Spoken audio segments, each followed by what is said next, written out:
ሰሞነ ሕማማት የሰው ልጅ ሁሉ በደል የተሰረዘበት የክርስቶስ ፍቅር በደምና በስቃይ የተገለጠበት ታላቅ ሳምንት። ይህ ሳምንት በዓለም ዙሪያ ባሉ ክርስቲያኖች ዘንድ በተለያዩ ባህላዊና ሃይማኖታዊ ሥነ ሥርዓቶች ይከበራል።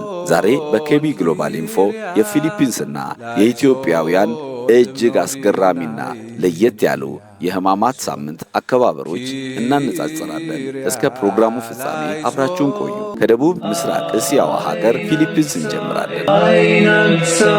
በፊሊፒንስ ሰሞነ ሕማማት የሚከበረው ለዓይን በሚከብድና እጅግ ድራማዊ በሆነ መልክ ነው። አማኞች የክርስቶስን ስቃይ በቃላት ብቻ ሳይሆን በአካላችንም ልንለማመደው ይገባል ብለው ያምናሉ። በዚህም የተነሳ በጎዳናዎች ላይ ጀርባቸውን በሰንሰለት የሚገርፉ ሰዎች ማየት የተለመደ ነው። ከዚህም አልፎ በየዓመቱ ሳን ፔድሮ ኩቱድ በተባለች መንደር በሺዎች የሚቆጠሩ ተመልካቾች በተሰበሰቡበት የተመረጡ ሰዎች እጃቸውና እግራቸው በምስማር ተቸንክሮ በመስቀል ላይ ይሰቀላሉ። ይህ ለእነሱ የትልቅ ንስሐና ስለት መፈጸሚያ መንገድ ነው። አሁን ደግሞ ወደ ቅድስት ሀገር ኢትዮጵያ እንመለስ።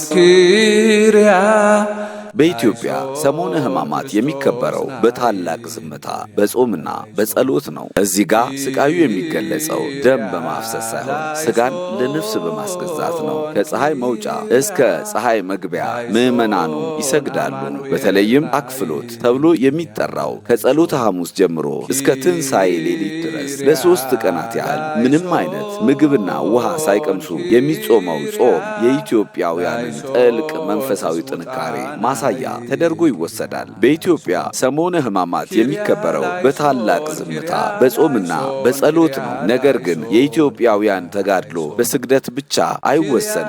በዚህ ሳምንት የሚታዩ አንዳንድ አስገራሚ ሥርዓቶችም አሉ። በሳምንቱ ብዙ አማኞች ባዶ እግራቸውን ሲንቀሳቀሱ ትመለከታላችሁ። ጫማ ለማድረግ ክርስቶስ በመከራው ወቅት በባዶ እግሩ መጓዙን ለማሰብና ራስን ዝቅ ለማድረግ የሚደረግ ድርጊት ነው። ሌላው እጅግ የሚገርመው ነገር የሳምንቱ ማህበራዊ ድባብ ነው። በዚህ ሳምንት ሳቅና ፈገግታ ቦታ የላቸውም። ይልቁንም ክርስቶስ እየተገረፈ የክርስቶስን ስቃይና መከራ በማሰብ በምዕመኑ ዘንድ ጥልቅ ሐዘን ይነግሳል። ሰላምታ እንኳን ሰላም ላንተ ይሁን በማለት እንጂ እንደ ልማዱ እጅ ለእጅ በመጨባበጥ በመተቃቀፍ ወይም በመሳሳም አይገለጽም። ይህም ይሁዳ ክርስቶስን ስሞ አሳልፎ የሰጠበትን ክህደት ለማስታወስ ነው። ታዲያ ልዩነቱ ምንድን ነው? በፊሊፒንስ መከራው የሚገለጸው በጎዳና ላይ በሚታይ ደምና በጩኸት ነው። በኢትዮጵያ ግን መከራው የሚገለጸው በታላቅ ዝምታ ነው። ፊሊፒናውያን ራሳቸውን ሲገርፉ፣ ኢትዮጵያውያን ግን ሰላምታን በመከልከል ሳቅን በመክታት